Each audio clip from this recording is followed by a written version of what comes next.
Hello guys, welcome back. This side Sanjeev Pandey. आप देख रहे हो एड्यूहैप और यहां पर 10th सीबीएसई के बच्चों में खलबली सी मची हुई है। एक अलग सा बवाल मचा हुआ है जब से सीबीएसई ने प्रैक्टिस पेपर रिलीज किया है। ठीक है, और मेरे एंड से जो मैं कंट्रीब्यूट कर सकता हूं वो ये है कि भाई मैं ऐसे सवाल बना सकता हूं। आपके एंड से आप ऐसे कंट्रीब्यूट कर सकते हो कि आप जो है इन सवालों को पहले खुद से सॉल्व करो, वीडियो को पॉज करके, एंड देन हम जो कर रहे हैं उसके साथ मैच कर लो। ठीक है, so this is the first question. मैं सारे क्वेश्चन दिखाता हूं, आप पॉज करके सबको सॉल्व कर लो पहले ही। ठीक है, question number 1, this is question number 2। Okay, देख लो सवाल। Question number 3। Okay, question number 4 about some fan का regulator. Okay, this is question number 5 जहां पर how can ester be prepared from chemicals given below. Alright, ये जो X chemical है, this is, ये कौन सा केमिकल है भैया? So X is nothing but it is solvent in tincture iodine. Tincture iodine में सॉल्वेंट क्या होता है वो, और वाई जो है वो क्या है? Purple colour solution of potassium. Okay, तो ये कुछ सवाल हैं और लेट्स गो बैक और हम इसको सॉल्व करते हैं। So, ये अपना पहला क्वेश्चन था। ठीक है, आपने उम्मीद करता हूं कि सॉल्व किया होगा एंड जो भी आपका आंसर आया हुआ है अपने साथ रखो and will just do it. So oxide of element X turns the colour of turmeric to red. यानी कि जो भी एलिमेंट है, मेटल है कि नॉन मेटल पता नहीं, पर उसका जो ऑक्साइड है वो टर्मरिक यानी हल्दी जो येलो होता है उसको रेड में बदल देता है। तो भाई कौन जो है, ये पहले बताओ कि टर्मरिक का कलर को रेड में कौन बदल सकता है? It is nothing but is a base, right? तो टर्मरिक को बेस रेड में बदल सकता है। तो यानी कि this oxide is a basic oxide है। और भाई समझ में आ गया, अगर बेसिक ऑक्साइड तो ये एक्स क्या होना चाहिए? This should be a metal. और अगर एक्स जो है वो मेटल है, विच of the following is incorrect about the metal, है ना, अबाउट एलिमेंट एक्स, तो उसके लिए इनकरेक्ट कौन सा है इसमें से? It is electropositive element, it can form ionic compound, it can not react with acid, it is good conductor of electricity. तो it is metal is electropositive, बात तो सही है। मेटल नॉन मेटल के साथ मिलकर आयनिक कंपाउंड भी बना सकता है। Metal can not react with acid, ये तो गलत हो गया भाई। मेटल तो रिएक्ट कर सकता है एसिड के साथ, जनरली मेटल रिएक्ट करता है। So this is some incorrect statement. और metal good conductor of electricity, this is also true. ठीक है, तो जो यहां पर गड़बड़ लग रहा है वो है ऑप्शन नंबर सी। ठीक है, हमको इनकरेक्ट पूछा गया था, दिस इज द इनकरेक्ट। अगला अगला सवाल देखें जी। A, B and C are compounds of element whose ion is actively used in transmission of nerve signal। ठीक है, तो यहां पर A, B और C ये तीन एलिमेंट्स है। ठीक है, और ये तीन कंपाउंड्स हैं किसी एक ऐसे एलिमेंट का जो कि ट्रांसमिशन ऑफ नर्व सिग्नल में, यानी हमारी बॉडी में जो नर्वस कोऑर्डिनेशन होता है उसमें ट्रांसमिशन में इलेक्ट्रिक इंपल्स के बहुत जरूरी एक एलिमेंट है। तो आपको पता है कि उसमें कैल्शियम एंड पोटेशियम प्रिडोमिनेंटली होता है, वो भी कैल्शियम, हमने पढ़ा है ज्यादा कैल्शियम के बारे में। So it is nothing but, जो तुम अब थोड़ा फैमिलियराइज कर सकते हो कि भाई ये किसके बारे में है, ये भी कैल्शियम का कंपाउंड है जिसको हीट किया तो समथिंग प्लस कार्बन डाइऑक्साइड होता है। सो यू नो दैट कि भाई यहां पर A on heating gives B plus carbon dioxide. तो क्या है A? Obviously this is calcium carbonate. देखो सवाल क्या पूछा है वो देखो, सवाल ये नहीं पूछा है कि आपको ABC बताना, सवाल ये पूछा है विच अमंग ABC। यही है ट्विस्ट एंड टर्न की, आपको कुछ और दिया है उससे रिलेट करके कुछ और पूछा है, तो ये आपको तैयार रहना है। Which among the ABC is used in preparation of bleaching powder. हालांकि देखने में अब थोड़ा इजी लग रहा होगा, इजी फील हो रहा होगा, पर यही जब पेपर में आ जाएगा तो लगता है कि यार क्या है। सो देखो यहां पर ना आपको यहां ये पहले तो आइडेंटिफाई ये करना है और उसके बाद फिर आपको बेसिकली एक और चीज बतानी कि प्रिपरेशन ऑफ ब्लीचिंग पाउडर में इसमें से ABC में से कौन काम आता है। ठीक है, तो जो बच्चा अच्छे से पढ़ा हुआ टॉपिक उसको फट से आ जाएगा, पर समझो कि दो चीजों को रिलेट किया। आपको ये भी पता होना चाहिए ब्लीचिंग पाउडर क्या है और उसकी प्रिपरेशन रिएक्शन पता होनी चाहिए, तब तो पता चलेगा क्या क्या चीजें उसमें यूज होती है। सो इतना सारा कुछ यहां पर एक ही MCQ में पूछा गया, लॉजिक समझो। ठीक है, सो B अपना क्या हो गया? Calcium oxide. ठीक है, और calcium oxide plus carbon dioxide. Alright, this is your A, this is your B। इसके बाद B में वाटर मिला है तो कार्बन बी में, यानी कि CaO के अंदर H2O ऐड किया है ना, बी में H2O ऐड किया तो क्या बन रहा है, CaOH ट्वाइस। ये हुआ calcium carbonate limestone. This is your quick lime and this is your slack lime. ये तुम्हारा सी हो गया। ठीक है, सवाल की तरफ बढ़ते हैं, फिर से ये भूल जाते हैं, सवाल की तरफ बढ़ते हैं। Which among the ABCs use in preparation of bleaching powder. तो ये ABC में से कौन है जो ब्लीचिंग पाउडर बनाने के काम में आवत है। ठीक है, तो आपको पता होना चाहिए कि bleaching powder is nothing but CaOCl2 और CaOCl2 के प्रिपरेशन में स्लेक्ट लाइम का यूज होता है। स्लेक्ट लाइम में क्लोरीन गैस पास किया जाता है, तो स्लेक्ट या लाइम यानी क्या, आपका C हो गया। तो बेसिकली इट इज C, बराबर है, it is slaked lime that is used. Clear, आगे बढ़ते हैं। Why is the pin big, मतलब अगर हम कंपेयर करें, अगर हम इनकी लेंथ से कंपेयर करें तो ये थोड़ा सा लंबा होता है, हाइट ज्यादा होती है भैया इसकी। तो ये you know this is earthing वाला पिन है, तो ये बड़ा क्यों होता है कंपेयर टू बाकी दो। तो उसका ऑप्शन दिया हुआ है, it makes the plug insertion easy. तुम बोलोगे सर ये तो एकदम आउट ऑफ द बॉक्स सवाल है, तो सिलेबस के बाहर है, थोड़ा लॉजिकल है सवाल। ऑप्शन देखोगे यू विल गेट इट, मतलब देखो यही चीज होगी, ऑप्शन देख के काफी चीज तुमको सोच के और फिर रिलेट करनी होंगी। It makes the plug insertion easy, plug को घुसाना आसान हो जाता है, मेजरली ये फंक्शन या कुछ और देख लो। It will help the application to become, it will help the appliance, sorry जिस अप्लायंस, जो भी अप्लायंस से कनेक्टेड है, ये फ्रिज है, एसी है, कुछ भी है, to become more energy efficient. मुझे नहीं लग रहा ये आगे दिया। It will help to draw any current left out, यानी left out in the body of appliance. मान लो इलेक्ट्रिकल आयरन है या फ्रिज है या कुछ भी है, तो उनकी बॉडी में अगर मेटल बॉडी है, उसमें कोई भी करंट अगर समझो अप्लायंस जब बंद भी हो गया ना, फ्रिज बंद भी कर दिया या एसी बंद भी कर दिया, तो उसमें कैपेसिटर्स होते हैं, उसमें करंट थोड़ा सा स्टोर्ड रहता है। सो वो अगर मान लो कि बॉडी टच अगर कहीं करंट फ्लो हो रहा है, तो उसकी बॉडी में अप्लायंस बंद करने के बाद में भी करंट रहेगा, जो तुमको शॉक लग सकता है फिर भी अप्लायंस बंद करने के बाद भी।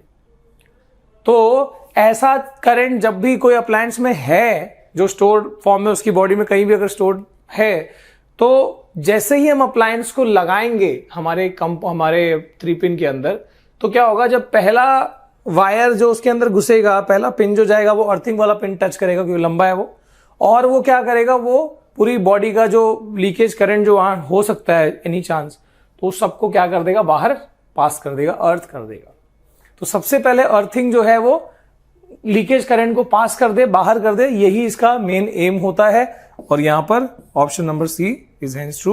और बाकी दिया है, it can help earthing process easy by passing current to since the area surface area is और लेंथ इज मोर। तो ये तो भाई लॉजिकल नहीं लग रहा। This is the answer.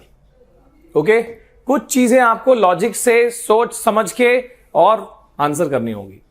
Okay, अब देख लो एक और डायग्राम वाला क्वेश्चन, तो मुझे लगा कि ये काफी इंटरेस्टिंग हो सकता है। So this is nothing but your regulator. Diagram को देख लो अच्छे से। पहले पंखे का जो बटन होता है वो तो हमको पता है, उसके बाजू में वो तेज और स्लो करने के लिए रेगुलेटर होता है ना, 1 2 3 4 5, 5 पे कर दे भाई, बहुत बहुत गर्मी लग रही है, 5 पे कर दे, मच्छर लग रहे, तो 5 पे करने से पंखा तेज होता है, राइट। अब उसी से आपको ये, I think this will be very easy for you. Which of the following is true for the conventional fan regulator. कौन सा वाला इसमें से ट्रू हो सकता है, ठीक है, कि higher the number knob is pushed, मतलब नॉब जितना 2 नंबर 3 नंबर 4 नंबर पे, देखो अभी 1 पे है, 2 पे गया तो 3 पे गया तो 4 पे गया तो 5 पे गया, तो क्या होगा, जितना हायर नंबर पे नॉब पुश किया उतना फैन तेज हो रहा है। इतना तो पता है अपने को, फैन तेज हो रहा है मतलब करंट ज्यादा है। Yes, greater will be the current, बात सही है। आगे, lesser the number of knob is pushed, greater will be current, नहीं।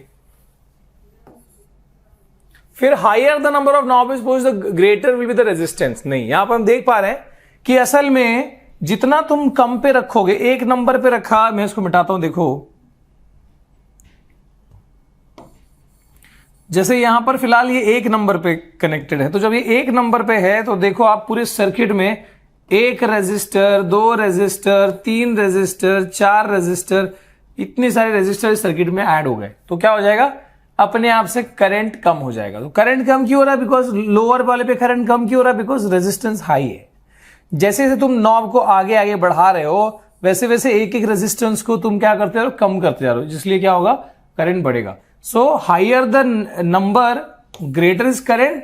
द रीजन इज क्योंकि रेजिस्टेंस क्या है? कम है। So higher the number lesser the resistance greater the current. ठीक है, higher the number lesser the resistance. अब यहां पर ना ये दोनों ग्रेटर, हाँ देखो यहां पे higher the number knob is push greater is the resistance, नहीं बल्कि लेसर इज द रेजिस्टेंस। जितना लोअर नंबर है उतना ज्यादा रेजिस्टेंस है, जितना लोअर नंबर नॉब रहेगा उतना ज्यादा रेजिस्टेंस है। तो यहां पर 1 और 4 जो है वो स्टेटमेंट सही है। सो यहां पर ऑप्शन नंबर डी अपना सही है। आई होप इस सवाल में थोड़ा सा फील आया होगा। अगला वाला क्वेश्चन देख लो, यहां पे क्या दिया है? How can ester be prepared by the chemical given below. तो भाई chemical solvent of tincture iodine is ethanol, C2H5OH, right, C2H5OH और C2H5OH और ये पर्पल पोटेशियम का कंपाउंड कौन सा होता है? KMNO4 पोटेशियम पर मैग्नेट। तो भैया अगर यहां पर मैंने अगर पोटेशियम पर मैग्नेट रखा, मेरे को एस्टर बनाना है, एस्टर के लिए मेरे पास इथेनॉल तो होना ही चाहिए, इथेनॉइक एसिड भी चाहिए। So what I will do is, इसको हम इसकी प्रेजेंस में अल्कलाइन ये वाला केमिकल होगा तो हमारा क्या बन जाएगा? CH3COOH बन जाएगा, यानी कि इथेनॉल तो था ही, अब इथेनॉइक एसिड भी आ गया। अब बस ये करना है कि भैया इथेनॉल और इथेनॉइक एसिड को मिलाया जाएगा, एसिडिक मीडियम में हीट किया जाएगा तो अपना एस्टर बनके तैयार हो जाएगा। सवाल कैसा है? कमेंट करके बताना। और कुछ कुछ चीजें यहां पर एक आधी का चीजें जैसे कि यहां एसिडिक मीडियम में अल्कलाइन, ये सब चीजें थोड़ी सी मिस्ड है, पर मैं सिर्फ यहां पर यह बताना चाहता हूं कि ऐसे सवालों की तैयारी जो है बहुत जरूरी है। एंड सबसे बड़ी बात कि तुमको ऐसे क्वेश्चन देखने की आदत होनी चाहिए। ठीक है, यहां पर सवाल नंबर 1 है, ये सवाल नंबर 2 है, ठीक है, इसके बाद ये सवाल नंबर 3 है और उसके बाद ये सवाल नंबर 4 है और फिर ये सवाल नंबर 5 है। ठीक है, तो यहां पर ये आप, आई होप कि तुम ये पॉज करके और ट्राई कर रहे हो। अगेन देखो, ये पॉज करके ट्राई कर लेना, फिर से ये वाला क्वेश्चन पॉज करके ट्राई कर लेना, ये वाला पॉज करके ट्राई कर लेना, ये वाला पॉज करके ट्राई कर लेना, ट्राई दिस वन। ठीक है, और अगर तुमने ट्राई कर लिया है तो आइए अब मैं बताता हूं कैसे होगा ये सॉल्व, और बताना कि तुम्हारे हिसाब से सही आया कि नहीं आया तुमने जब किया। देखो एक बार जब ये सॉल्व हो जाएगा ना, 100% बोलता हूं, तुमको लगेगा यार ये बहुत ईजी है, ऐसे होता है। लेकिन जब तक सॉल्व नहीं हो रहा होता तब तक दिमाग जो है वो CPU गर्म हो रहा होता, राइट। और कुछ बच्चों को डेफिनेटली इजी लग रहा होगा जिन्होंने कॉन्सेप्ट अच्छे से पढ़ा हुआ है। So let's do it. कुछ बच्चे, अच्छा ये भी मैं देख रहा हूं ना, बच्चे बोल रहे हैं कि सर अभी आप अभी बता रहे हो क्वेश्चन पेपर हार्ड आ रहा है, ये आएगा वो आएगा। यार मेरे को नहीं पता था, सच बोल रहा हूँ। जब से प्रैक्टिस पेपर आया मैं भी वैसे ही आई एम प्रिपेयरिंग मैन, मैं उस हिसाब से चीजें रेडी कर रहा हूँ आपके लिए प्रैक्टिस करा रहा हूँ। और देखो ऐसे नहीं है कि ऐसे क्वेश्चन मैं 500 दे दूंगा या 1000 दे दूंगा तभी तुम प्रिपेयर हो पाओगे। बात यह है कि सवाल वही है, क्वेश्चन कॉन्सेप्ट वही है, सिर्फ कैसे घुमा के कान पकड़ा जा रहा है, बस वही, वो सब सीख लिया ना तुमने, काम हो जाएगा। और वही कोशिश है। ठीक है, आ जाओ। On burning a saturated hydrocarbon completely it produces 6 water molecule, the hydrocarbon will have how many covalent bond. सवाल देखो कितनी तरीके से घुमाया मैंने। हिंट भी क्वेश्चन में दिया है लेकिन फिर भी आपको डायरेक्टली नहीं पूछा। मैंने ये नहीं पूछा कि भाई मीथेन में या इथेन में कितने कोवेलेंट बॉन्ड है, ये डायरेक्ट क्वेश्चन होता। यहां पर भी यही पूछा कितने कोवेलेंट बॉन्ड है, पर किसके अंदर वो घुमाया गया है।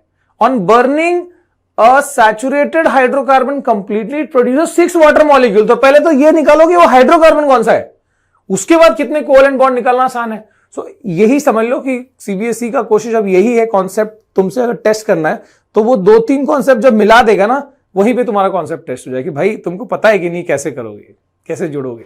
सो 2 question merge in 1 question, it will take time, practice करते रहो। ठीक है, चलिए। सर ये सवाल कहां से ला रहे हो, ये बना रहे हैं, ये दिमाग की उपज है। ठीक है, तो इजी भी हो सकता है, हार्ड भी हो सकता है, don't know. Okay, so on burning a saturated hydrocarbon, hydrocarbon मतलब सिर्फ कार्बन हाइड्रोजन होगा, कुछ और नहीं होगा। और सैचुरेटेड मतलब क्या, सब सिंगल बॉन्ड होंगे, यानी अल्केन होगा। आगे बात समझ में, सब सिंगल बॉन्ड होगा।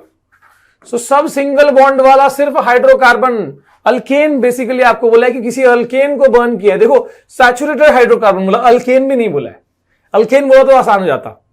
सो अल्केन को बर्न करने से completely produces 6 water molecule, 6 H2O। Let's write the reaction. Some alkane, I don't know what is that alkane. In burning मतलब क्या, रिएक्टिंग विद ऑक्सीजन गिव्स 6। अब हाइड्रोकार्बन है, सिर्फ कार्बन का ऑक्साइड और हाइड्रोजन का ऑक्साइड, यानी कि वाटर और कार्बन डाइऑक्साइड, यही बनने वाला है भैया। और ये बोला है वाटर कितना है, 6। तो इफ यू नो कि वाटर हो गया 6, तो कुछ और करने का जरूरत नहीं है। सिर्फ यहां पे सम CH कुछ आएगा, नंबर आएगा ना। अल्केन है मतलब फॉर्मूला यही होगा, CnH2n +2। अल्केन है भैया, जनरल देखो कितनी कॉन्सेप्ट यूज हो गई यहां पर, ठीक है। और ये देखो हाइड्रोजन कितना है, आयरा जो मेरी बेटी है, नहीं पता, तो वो ये देखो नहीं बोलती, बोलती है एथो। तो तुम भी एथो, यहां पर देखो। तो ये होगा 6 2 12 हाइड्रोजन है यहां पर। कितना हाइड्रोजन है, 12 हाइड्रोजन है। तो भैया यहां पर भी मैं क्या करूंगा, C समथिंग एंड H12, ये पता लग गया H12। तो अगर H12 है तो मैं C कितना लिखूं, तो देख लो ना भैया, 12 कैसे आएगा, समथिंग +2, ये 2n जो है वो हो गया 10, यानी 2 × 5, यानी कार्बन कितना हो गया, C5H12 मैन। तो ये क्या है, दिस इज पेंटेन। पेंटेन का स्ट्रक्चर बना लो, कितने का कोवेलेंट बॉन्ड है काउंट कर लो। सो 1 2 3 4 5 पेंटेन हो गया। ये तुम बोलोगे 1 2 3 4, गलत, नहीं 4 नहीं है भाई, पूरा बॉन्ड काउंट करो। हाइड्रोजन भूल गए तुम, ऐसा कैसे भूल सकते हो, हाइड्रोकार्बन में है। तो ये हो गया देखो 1 2 3, देखो काउंटिंग कैसे कर रहे हैं हम, 1 2 3 4 5 6 7 8 9 10 11 12 13 14 15 16, आंसर इज 16। क्या बात है भाई साहब, ये सवाल कल शाम को बना, दिमाग गर्म हो गया है। तो मैं तो सच में बोल रहा हूं कि I am so impress, CBSE ने जैसा पेपर बनाया ना भाई, मैं तो सत नमन करता हूं, नमस्कार करता हूं। दिस इज समथिंग नया अप्रोच, आई लाइक इट। पर ऑब्वियसली तुमको बहुत चिड़ हो रही है, सर क्या बात कर रहे हो, ऐसा थोड़ी चलता है। सच बता रहा हूं, तुम नहीं यकीन करोगे, तुम बाद में यकीन करोगे, ठीक है। तो ये अपना हो गया। अगला सवाल देखते हैं यहां पर, विच of the combination point will have minimum resistance. इसमें सबसे कम, मैक्सिमम नहीं बोला है, मिनिमम बोला है। कौन सी 2 पॉइंट्स, हर 2 पॉइंट के बीच में चेक कर लेते हैं। पहले बोला ए बी, तो ए बी के बीच में चेक कर लो पहले। तो let us do it man, not to worry. A B के बीच में टेस्ट करूंगा तो क्या करूंगा मैं, पहले देखो ये दोनों पैरेलल में है, सो 2 और 2 पैरेलल में आ गया, तो सीधे 1 बन गया, इन दोनों का कॉम्बिनेशन 1 हो गया, ठीक है। देन कमिंग टू, हाँ ये 2 और 2 1 हो गया, ठीक है। इसके बाद में ये 4 के साथ, जैसे सीरीज ना, ये वाला चीज था आपस में सीरीज में है, 2 + 2 4 हो गया। तो 4 के साथ जब 4 पैरेलल में है तो क्या आ रहा है, 2 आंसर आ रहा है, ठीक है। और अपना ये 1 है, ठीक है। सो 2 प्लस, अब ये कॉम्बिनेशन के साथ में ये 1 क्या हो गया, सीरीज में आ गया, सो 3 हो गया। 2 + 1 इज 3, 3 और 1 पैरेलल में है ना। अब देखो ना, ए बी के बीच में ये 1 है and this part is 3, so 1 and 3 are what, they are in parallel. So 1 + 1/1 + 1/3 कर लो सीधे, is 1/rp। So what is answer, 3 + 1/3 1 = 3 is 1/rp। rp की वैल्यू कितनी हुई, 3/4, ठीक है। यानी ये किसके बीच में आया, ए बी के बीच में आया, इसका आंसर आया 3/4। ऑल राइट, ठीक है, मेरे दिमाग में रखा हुआ है। And now see the next one man, यानी कि ऐसा ही मेरे को चेक करना पड़ेगा किसके बीच में, अभी हमने ए बी के बीच में किया, अभी दूसरा ऑप्शन क्या है, ए सी के बीच में। ए सी यानी कि ए पॉइंट और ए पॉइंट के बीच में जी, ठीक है। तो देख लेते हैं। अब अगेन ये 2 और 1 क्या हो गया, पैरेलल में 1 आ गया, 2 और 2 पैरेलल में है, 1 ओम आ गया, ठीक है। हम इन 2 पॉइंट्स के बीच में रेजिस्टेंस निकाल रहे हैं, अब आर ए सी निकाल रहे हैं हम, ठीक है। So this is 1 and this is 1, 1 और 1 सीरीज में क्या आ जाएगा, 2 आ जाएगा। ठीक है, यानी ये पूरा सॉल्व करके 2 आ गया ऊपर का, नीचू का हिस्सा क्या आ जाएगा 4 एंड अगेन 4, कितना आ गया है ना, ये 4 और ये 4, 4 और 4 पैरेलल में, आंसर आया 2। सो इस तरफ से 2 और उस तरफ से 2, 2 और 2 जब पैरेलल में सॉल्व होगा है ना, RAC मिल जाएगा। सो दिस एंड दिस 2 और 2 क्या आ गया, फाइनली 1 आ गया। So the answer here is 1। ठीक है, 3/4 कर लें, कितना आएगा 3/4 0.75, राइट। मेरे को बताना गलती होगी तो, मेरे को नहीं, सॉल्व कर लिया मैंने जैसा भी हुआ। और अब RAC निकाल लिया। अब हम और क्या पूछा अभी, BC वाले में। तो सबसे मिनिमम किसमें अपने को वो टेस्ट करना है, बाकी से इतना मतलब नहीं है। तो BC वाला चेक किया, BC वाला इन 2 पॉइंट्स के बीच में अगर तुमने सेल लगाया। सो नाउ अगेन ये हो गया 2 और 2 पैरेलल में आ गया 1। ठीक है, ये वाला तो अपने किया ही है। सो 4 एंड 4 कितना आ रहा है 2। सो दिस इज 2, दिस इज 1। अब देखो B और C के हिसाब से ये 1 ओम,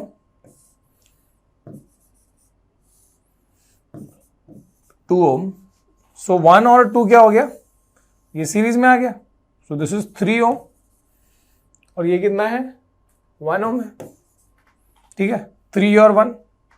सो व्हाट इज दैट, 1 प्लस 1/3 है ना, 1/1 प्लस 1/3 पैरेलल में। और ये अपने ऑलरेडी करा है, 3/4 आया, बराबर है, कितना आएगा 0.75। सो what is the answer, answer क्या आएगा, चौथा ऑप्शन होना चाहिए था, क्वेश्चन यहां पे गलत हो गया। चौथा ऑप्शन क्या होता, A and C both. Minimum निकालना है, बराबर। तो कौन सी 2 पॉइंट्स के बीच में ये जो कॉम्बिनेशन दिए थे, कौन से 2 कॉम्बिनेशन के बीच में सबसे लोएस्ट रेजिस्टेंस होगा, ये पूछा था। ठीक है, तो यहां पर क्वेश्चन गलत है, ऐसा होगा अगर बोर्ड में तो भाई तुमको नंबर मिलेंगे, कोई भी मार्क कर देते। तो यहां पर फिलहाल अगर ऑप्शन था A एंड C बोथ, तो दैट वाज करेक्ट। ये बनाया गया सवाल यार। ठीक है, just to make you familiar. जब एग्जाम में आया ना क्वेश्चन, तो बोलो यार ये क्या बात है, सर ने करा, फायदा हुआ। ठीक है, अगला सवाल देखो यहां पर, lithium nucleus is bombarded towards east in the space of external magnetic field. तो यहां पर मान लो कि अपना जो तुम ज्योग्राफी बुक में करते ही हो, देखा ही होगा, ऊपर नॉर्थ बना लो, इधर ईस्ट होता है, इधर साउथ होता है, इधर वेस्ट होता है, बराबर ना। क्या बोला गया, लिथियम न्यूक्लियस, कोई भी न्यूक्लियस हो भाई क्या होता है, पॉजिटिव चार्ज होता है। तो मतलब कि क्या बोला है, पॉजिटिव चार्ज कहां, कौन सी डायरेक्शन में जा रहा है, टुवर्ड्स ईस्ट। तो भैया मतलब कि पॉजिटिव चार्ज का डायरेक्शन मतलब करंट का डायरेक्शन, करंट का कहां जा रहा है, ईस्ट की डायरेक्शन में। ठीक है, in the external magnetic field. तो लेकिन बताया नहीं है फील्ड के बारे में, बस एक्सटर्नल मैग्नेटिक फील्ड बोला है। ठीक है, और फिर क्या बोला है, a force due to magnetic field. अब जो मैग्नेटिक फील्ड इस पॉजिटिव चार्ज या इस करंट पे जो फोर्स एक्सर्ट कर रहा है, वो उसको ऊपर की तरफ ढकेल रहा है। तो मान लो कि मैं यहां पर ऐसे खड़ा हूं, इस धरती पे ऐसे खड़ा हूं, तो ऊपर की तरफ मतलब ये क्या होगा, अगर ये तुम्हारा चारों डायरेक्शन में ऊपर मतलब ये साइड हो गया है कि नहीं, ये धरती है तो वहां खड़े रहोगे तो ऊपर मतलब ये हो गया बाहर की तरफ। तुमने अर्थ को ऐसे कर दिया, लैंड को ऐसे कर दिया, तो ऊपर ये मतलब हो गया। तो अगर यहां पर फोर्स अपर डायरेक्शन में, मतलब ये लेफ्ट हैंड रूल लगा दो, थंब जो है वो फोर्स बताता है, तो मतलब थंब ये बता रहा है अपर डायरेक्शन में। अब ये करंट का डायरेक्शन है, मिडिल फिंगर डायरेक्शन करंट का बताता है, सेट कर लो लेफ्ट हैंड रूल। ये फोर्स का डायरेक्शन है अपर डायरेक्शन में, eastward is the current moving. तो भैया यहां पर क्या बोला, here the magnetic field, magnetic field का डायरेक्शन क्या है वो पूछा गया है। तो देख लो ना, the first finger represent direction of magnetic field, south to north, है ना। ये कहां पॉइंट कर रहा है, ये करंट और ये थंब, ये फोर्स, तो इट इज साउथ से नॉर्थ की तरफ। This is the magnetic field, south से नॉर्थ की तरफ। Answer is B. I hope you did it. ये तो एकदम नॉर्मल था, एकदम नॉर्मल, बराबर ना। अगला तुमने किया कि नहीं, कर पाए कि नहीं कर पाए वो बताना। इसके बाद यहां पर देख लो कि भैया एक पेड़ है। So where will the final image form at of a far away tree. जब बोल दिया ना फार अवे, तो सवाल ही नहीं है कि कहां पर है, ये इन्फिनिटी पे है। इन्फिनिटी रेज कैसे आते हैं, पैरेलल आते हैं। कोई दिमाग में दो राय मत रखना, ठीक है, पैरेलल आते हैं। सो फाइनल इमेज बोला है, फाइनल इमेज, दो लेंस है भाई, एकदम फाइनल कहां बनेगा वो बताओ। तो पैरेलल आते हैं, दोनों लेंस के बीच में डिस्टेंस है 30 सेंटीमीटर, इसका फोकल लेंथ है 10, इसका है 20। क्या बात है, मतलब अगर इसका फोकस यहां पर है 10 पे, तो इसका फोकलन 20 पे है, मतलब इसका फोकस है ना, टोटल इज 30, राइट। तो अगर ये 10 है, ये 10 है, तो ये बचा कितना, 20। मतलब क्या हुआ, मतलब ये दोनों का फोकस सेम है, यही फोकस है, राइट। अब अगर फार अवे अगर लाइट आ रही है, पैरेलल आ रही है, तो भाई तुमको पता है कि दिस इज अ कॉन्वर्जिंग, तो यहां पर तो मीट करेगा ना भैया फोकस पे, वही हुआ। और क्योंकि ये इसका भी फोकस है, मतलब कि दिस ऑब्जेक्ट का एक हाईली डिमिनिशिंग इमेज यहां बना, now this will be acting as object for this lens. अब ये इमेज इस लेंस के लिए ऑब्जेक्ट का काम कर रहा है, भैया आगे बढ़ो, है ना बल्लू भैया आगे बढ़ो, हम तुम्हारे साथ हैं, आगे बढ़ो, आगे बढ़ गई। फोकस से अगर ऑब्जेक्ट किसी लेंस, कॉन्वेक्स लेंस के फोकस पे हो, इमेज कहां बनता है, कमाल है यार। इंफिनिटी पे जब ऑब्जेक्ट रहता है तो फोकस पे इमेज बनता है, तो जो फोकस पे ऑब्जेक्ट होता है तो इंफिनिटी पे इमेज बनता है। So the image will be found on the infinity. Final image कहां बन रहा है, इंफिनिटी। आंसर क्या हो गया, इंफिनिटी फ्रॉम L2। सही है। अब बढ़ते हैं अपने आखिरी सवाल पे। सवाल क्या पूछा था, the correct plot variation of resistance with respect to radius of the cross section, यानी ये R और R का रिश्ता जो है वो क्या हो सकता है, करेक्टली आपको बताना। You know that resistance is equal to rho L by, बराबर है ना, ए यानी एरिया ऑफ क्रॉस सेक्शन, अब रेडियस मतलब उसी का radius, so A is equal to pi r square होता है, बराबर ना। So R is equal to rho L by pi r square. अगर बाकी सब चीजें कांस्टेंट बना दे तो R is proportional to 1 by are square बोल सकते हैं अपन। इसी रिश्ते का यहां पर ग्राफ ढूंढना है तुमको। अब देखो R is inversely proportional to A है, तो इसका प्लॉट सीधे क्या बनेगा, सीधे ऐसे बनेगा कि जितना रेजिस्टेंस बढ़ रहा है, जितना एरिया बढ़ रहा है, रेजिस्टेंस कम हो रहा है, तो स्ट्रेट लाइन बनता। लेकिन ये R स्क्वायर होने की वजह से थोड़ी स्ट्रेट लाइन बनेगा, इनवर्सली प्रोपोर्शनल है। इसका मतलब हुआ कि जितना तुम्हारा रेडियस बढ़ेगा उतना रेजिस्टेंस विल डिक्रीज, नीचे की तरफ जाएगा। पर स्ट्रेट लाइन तब होता जब ये स्क्वायर नहीं होता। स्क्वायर है तो क्या होगा भैया, ये थोड़ा रैपिडली रिड्यूस होगा ना। सो this is the case, this is the answer. अब देखो ये ग्राफिंग सिस्टम के बारे में तुम पढ़ोगे, वैसे 10th के बाद 11th में आएगा साइंस में, पर थोड़ा थोड़ा चीजें जो है ना अभी आदत डाल लो भाई। अगर तुम चाहो तो मैं इसको एक्सप्लेन कर सकता हूं इफ यू वांट, कि मान लो अगर मैं ये कहूं कि स्मॉल r और कैपिटल R का मैं अगर एक वैल्यूज निकाला, मान लो यहां का 1 रखा तो कैपिटल R, अगर बाकी चीजें 1 है सपोज, तो R is equal to 1 by are square करता हूं। तो अगर ये 1 है तो 1 by 1 square is 1, basically R भी कितना आ जाएगा 1। अगर मैं स्मॉल r को 2 रखूं तो क्या हो जाएगा, so it will be 1 by 2 का स्क्वायर 4, 0.25 आ जाएगा, ठीक है। अगर स्मॉल r को 3 रखूं तो 1 by 3 square is 9, 1 by 9 is 0. कितना आ जाएगा, 0.1 समथिंग। अगर इसका ग्राफ बनाने की मैं कोशिश करता भी हूं, ठीक है, small r capital R, values यहां पर बहुत सीधे हैं, 1 2 3, ठीक है ना, मतलब इन्हीं पॉइंट से निकालना मेरे को।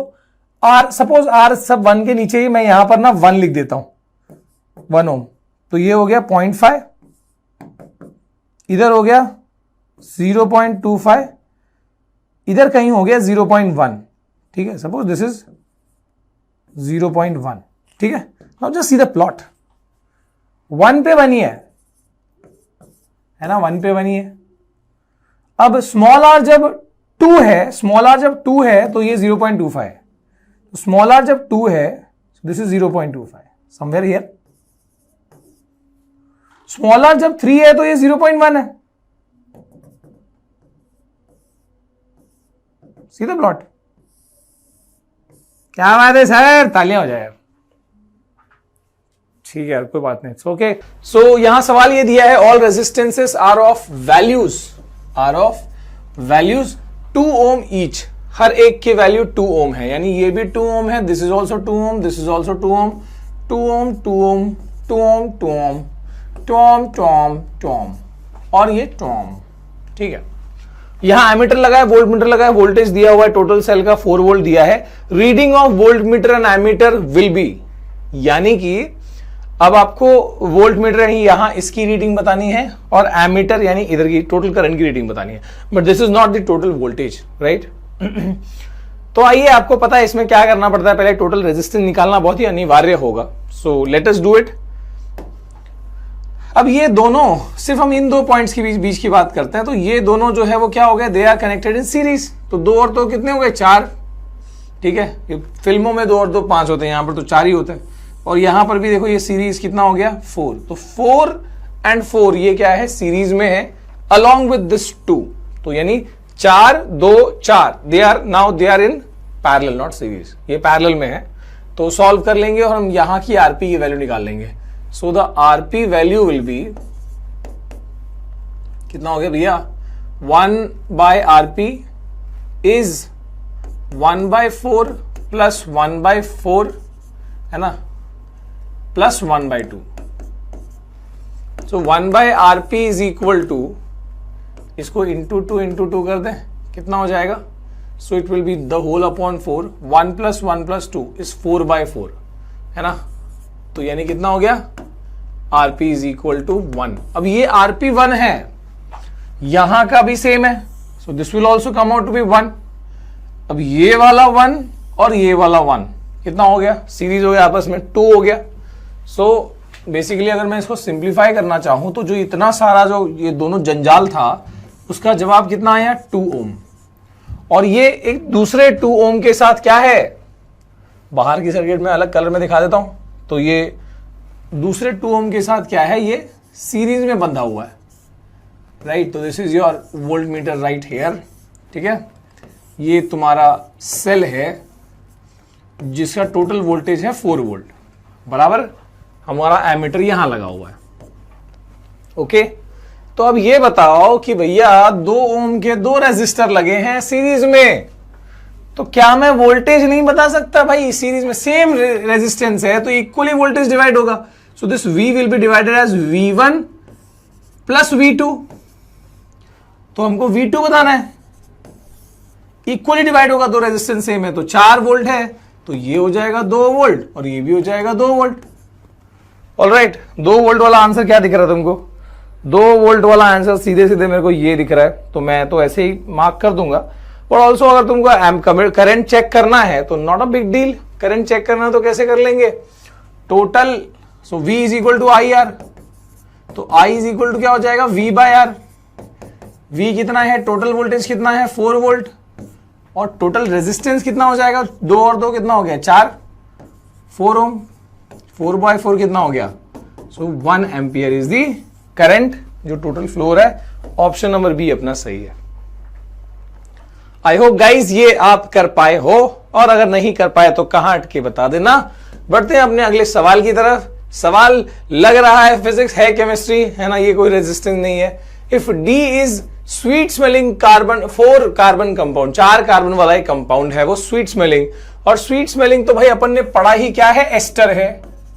और एस्टर में भी आपने कौन सा वाला पढ़ा है, CH3COO C2H5। क्या इसमें 4 कार्बन है, 1 2 3 4, yes. So this is a compound जिसकी बात हो रही है, यानी कि अपना जो ये डी बोला गया है, डी इज दैट एस्टर जो कि होता है, क्या बोलते हैं उसको, इथेनोएट समथिंग ना, मिथाइल इथेनोएट, ओ या इथाइल इथेनोएट, बताना, ठीक है। So this is that compound. अब एस्टर बनता किससे है, एस्टर बनता किससे है, एस्टर किसी एक कंपाउंड से है ना, इथेनोइक एसिड और इथेनॉल मिलके बनता है। अब अगेन दूसरा चेक देख लेना, बिकॉज हमको सिर्फ एक्स नहीं कुछ और बताना। वी डोंट नो कि अल्कोहल ये है या इथेनॉल ये है, इथेनोइक एसिड ये है, वी डोंट नो दैट।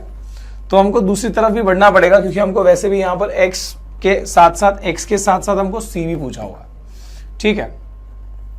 अब देखो डाइल्यूट एसिड में कौन है जो कुछ कन्वर्जन करता है सिर्फ एक एसिड की प्रेजेंस में, तो यू नो दैट अल्कोहल है ये काम, C2H5। इथेनॉल जो है इसको किस में बदलता है, इथीन में बदलता है ना। अल्कोहल में अगर डाइल्यूट एसिड मिला है H2SO4 तो इथीन में बदलता है, C double bond with C और फिर यहां पर H और H, राइट। और इसमें एडिशन ऑफ हाइड्रोजन करेंगे, हाइड्रोजनेशन करेंगे in the presence of this catalyst, तो क्या बन जाएगा, एक कंपाउंड बन जाएगा जो बेसिकली सैचुरेटेड बन जाएगा, हाइड्रोजन वहां पर एक्स्ट्रा बॉन्ड को तोड़ के आ जाएगा। This also no, carbon compound का बहुत इंपॉर्टेंट प्रॉपर्टी एडिशन रिएक्शन। तो जहां पर जो एक्स्ट्रा बॉन्ड था उसको तोड़ दिया गया और उसके अंदर ये जो दो हाइड्रोजन है वो आ गए, तो बेसिकली यहां पर क्या हो गया, अल्केन बन गया। कौन सा अल्केन है, इथेन है। तो C जो है वो इथेन है, पता लग गया भाई C क्या है, इथेन है। पर हमको X भी पूछा है, तो X क्या है, X क्या है, तुमको ये एमसीक्यू फॉर्म में आ सकता है, एमसीक्यू फॉर्म में आ सकता है। तो ऑप्शन दिए होंगे, कोई दिक्कत की बात नहीं, उसमें ज्यादा इजी होता है चूज करना, बट स्टिल क्वेश्चन की फॉर्मेट में भी आ सकता है। X क्या है, तो इथेनॉल में क्या मिलाते हैं तो एस्टर बनता है, ऑब्वियसली इथेनोइक एसिड, यानी कि CH3COOH। क्या बात है, X भी मिल गया और C भी मिल गया। बोलो श्री रामचंद्र की जय। क्या बात है भाई, आगे बढ़ते हैं। और अगला सवाल देखो, which of the magnets A और B will get attracted towards face P of the current loop. ये बहुत आसान है मेरे हिसाब से अब तक का सबसे आसान सवाल। सो जस्ट सी दिस कि यहां पर तुमको प्लस दिया हुआ है एंड दिस इज माइनस। अगर तक तुमको प्लस माइनस नहीं दिखा था अभी भी ट्राई कर सकते हो, ठीक है। तो कौन सा वाला जो है वो अट्रैक्ट होगा ये बताना है अपने को, ठीक है। तो उसके लिए पता होना चाहिए कि भाई ये जो फेस है P, जो इस मैग्नेट के, इन दोनों मैग्नेट के सामने है, इस फेस में करंट कैसे फ्लो होने वाला। तो you know this is positive, तो पॉजिटिव से करंट जाएगा ऐसे, ये लूप ऐसे बनाएगा। कौन सा हुआ, क्लॉकवाइज क्या anti clockwise, obviously this is clockwise current यहां पर फ्लो हुआ। और तुमको पता है एंटी क्लॉकवाइज में वो नॉर्थ पोल की तरह बिहेव करता है। क्लॉकवाइज करंट जिस डायरेक्शन में दिख रहा है that is behaving as a south pole. और साउथ पोल किसको अट्रैक्ट करेगा भाई, नॉर्थ पोल को। यानी कौन सा वाला यहां पर मैग्नेट को अट्रैक्ट करेगा एकदम डिसेंट तरीके से, द आंसर इज ए। क्योंकि साउथ को क्या करेगा, बोलेगा जा भाई बाद में आ जाना। This was very easy, I think ये सभी कर पाए होंगे और बाकी भी कर पाए होंगे, क्यों नहीं करेंगे। Maximum possible isomers of heptane is, ठीक है। अगेन आसान सवाल, सिर्फ तुमको यहां स्ट्रक्चर नहीं बनाने, यहां पर तुमको क्या करना है, सीधे बताना है कि भाई कितना मैक्सिमम पॉसिबल है, ठीक है, और यूनिक पॉसिबल है। तो the answer here is of course, यहां पर आंसर 9 है, पर 9 कैसा, तो इसके लिए पूरा दिमाग लगाने पड़ेंगे भाई। तो देखो 1 2 3 4 5 6 7, एक सीधा वाला, मतलब सब जगह कार्बन दिखा दो तो एक ऐसा स्ट्रेट चेन बन सकता है। So this is the first structure जो पॉसिबल है।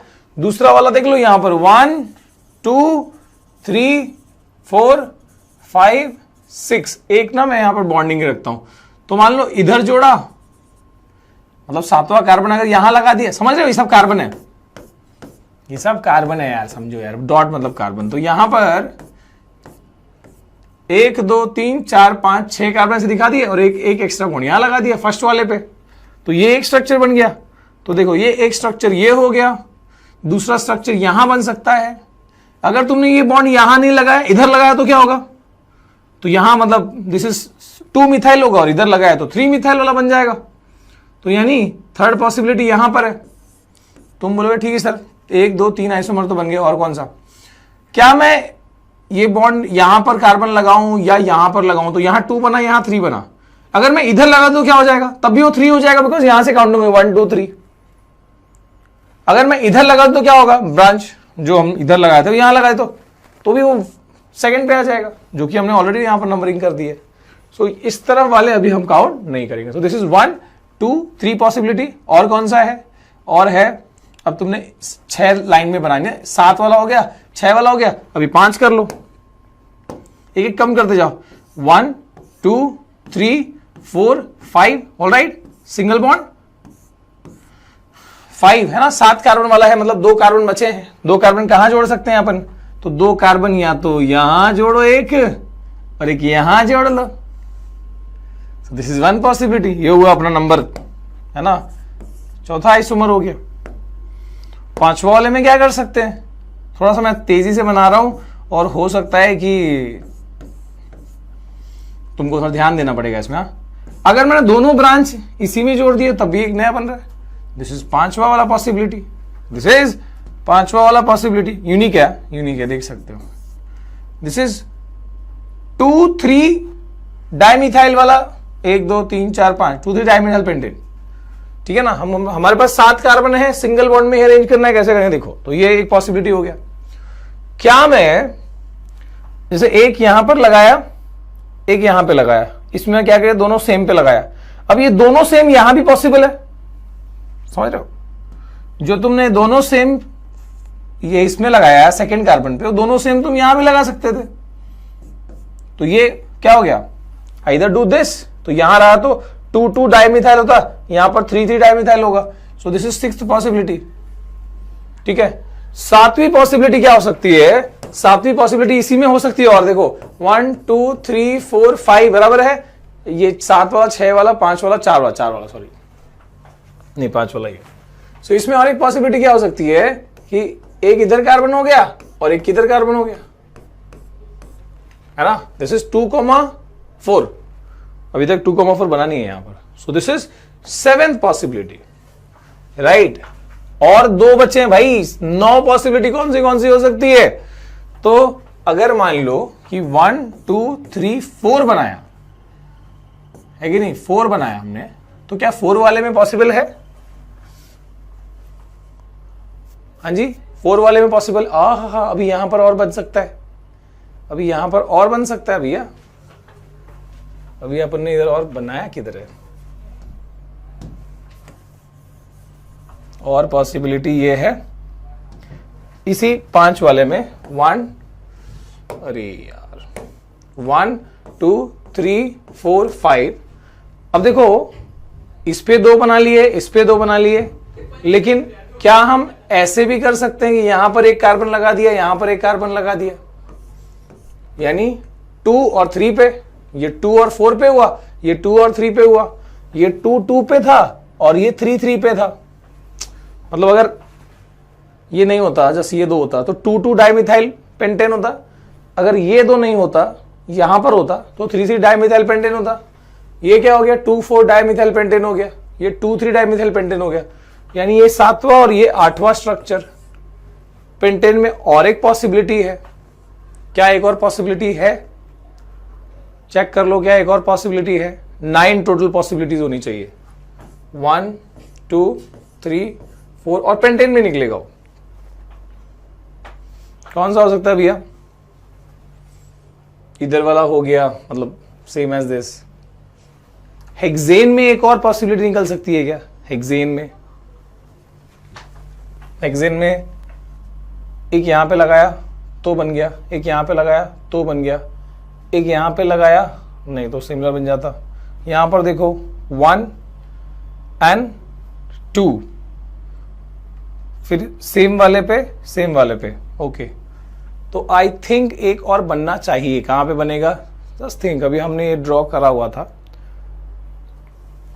1 मोर पॉसिबिलिटी, 5 वाला है, 4 वाले पे और पॉसिबल है, 4 वाले पे, क्योंकि अगर 4 है तो 3 बचेगा अपने पास। लेट अस ट्राई, 4 है तो 3 बचेगा। एक यहां बना लेंगे, एक यहां बना लेंगे, एक यहां बना लेंगे, अलग हो जाएगा ना। What will be this, longest carbon chain यही हो गया अपना। हाँ, ये पॉसिबिलिटी हो गई। अभी तुम इसको इधर करो या इधर करो, बात एक ही पड़ जाएगी। सो this is the 9th possibility. ये 9 आइसोमर्स हो सकते हैं, राइट। अगर तुम कोई और स्ट्रक्चर बनाने की कोशिश कर भी रहे हो, अगर तुम और इसके अलावा पॉसिबिलिटी ट्राई भी करोगे, तो उसका IUPAC नेम इनमें से किसी एक के बराबर आ जाएगा। ठीक है, for example if you are trying this, कि हाँ भाई चलो इसको नीचे से ऊपर कर देते, कोई फर्क नहीं पड़ेगा, नेमिंग विल बी सेम। ठीक है, या तुम सोच रहे हो कि 1 2 3 वाले से मैं करूंगा, 3 बना के और फिर मैं बाकी ब्रांच कर लूं, तो बाकी क्या बचेंगे, हेप्टेन है, 7 में से 3 गया तो 4 बचे हैं। तुम बोलो सर एक मैं इधर कर लेता हूं, एक मैं इधर कर लेता हूं, एक मैं इधर कर लेता हूं, 3 हो गया, और एक मैं यहां जोड़ लेता हूं, 4 हो गया। अलग हो गया ना सर? अलग कैसे हुआ बेटा? ये जस्ट चेक दिस, ये लॉन्गेस्ट कार्बन चेन हो गया। ठीक है, तो यानी तुम्हारा 4 वाला ही हो गया। फिर इनफैक्ट ये लॉन्गेस्ट नहीं है, इससे भी लॉन्गेस्ट है तुम्हारा, this is the straight longest है ना, ये वाला हो गया, पेंटेन हो गया, और 2 और 3 पे डाइमिथाइल है, ठीक है, तो पेंटेन 2 और 3 पे डाइमिथाइल है, राइट, तो this is not another structure. तो ये तुम्हारे 9 पॉसिबिलिटीज हो गए। तुम चेक करना, यहाँ पे कुछ और चीजें निकल सकते, जरूर चेक करके बता दो। Next one is this, another question, बहुत ही मजेदार वाला, और थोड़ा सा एक्स्ट्रा वैल्यूज को मैंने यहां पर ऐड करके चीजें करी है इसमें। So A and B are gases that are liberated as a result of calcination and roasting of 2 different compounds of zinc. तो जिंक कार्बोनेट के कैल्सिनेशन, को पता है कैल्सिनेशन कार्बोनेट में होता है, तो कैल्सिनेशन किस में हुआ होगा बेटा, कैल्सिनेशन किस में हुआ होगा, ZnCO3 में। कैल्सिनेशन मतलब हीटिंग विदाउट ऑक्सीजन। कौन सा गैस निकलेगा इसमें, carbon dioxide. Roasting of zinc sulphide, ZnS को अगर तुमने रोस्टिंग किया मतलब विद ऑक्सीजन हीट किया है, ठीक है, इसमें विदाउट ऑक्सीजन हीट किया था, सो दिस विल गिव यू कौन सा गैस, सल्फर डाइऑक्साइड, है ना। जिंक ऑक्साइड दोनों में निकलेगा, so zinc oxide plus ZnO plus sulphur dioxide, यहां पर ZnO प्लस कार्बन डाइऑक्साइड, यहां पर sulphur dioxide. So C for calcination, C for carbonate, C for carbon dioxide, right. और यहां पर देखो ये सल्फर वाला है, सल्फर डाइऑक्साइड है।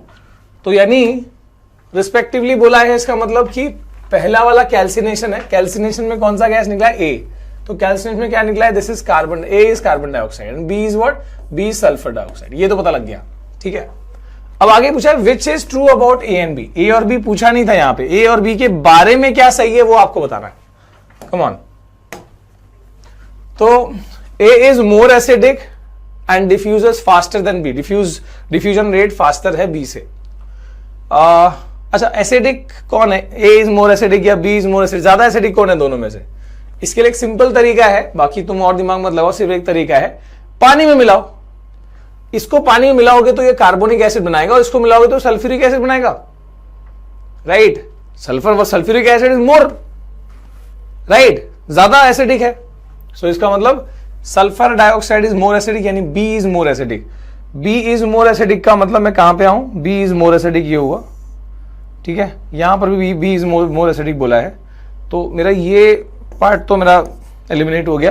तो आई हैव A और B और D कौन सा है, दोनों में से कौन सा है वो बताना अपने को। ज्यादा डिफ्यूजन, ज्यादा फास्ट मिक्सिंग कौन करेगा, ज्यादा फास्ट मिक्सिंग नॉर्मली गैसेस में ये होता है कि तुम जो डिफ्यूजन रेट तेज तब होगा जब वो हल्का होगा।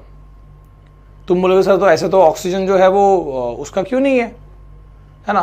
तो देखो बात ये है कि ऑक्सीजन O2 वाले में, हमारे ब्लड वाला जो एग्जांपल तुम अगर सोच रहे होगे, तो इट इज बेसिकली व्हाट, हमारा हेमोग्लोबिन और वो सारा कैलकुलेशन वहां पर आ जाता है, ठीक है।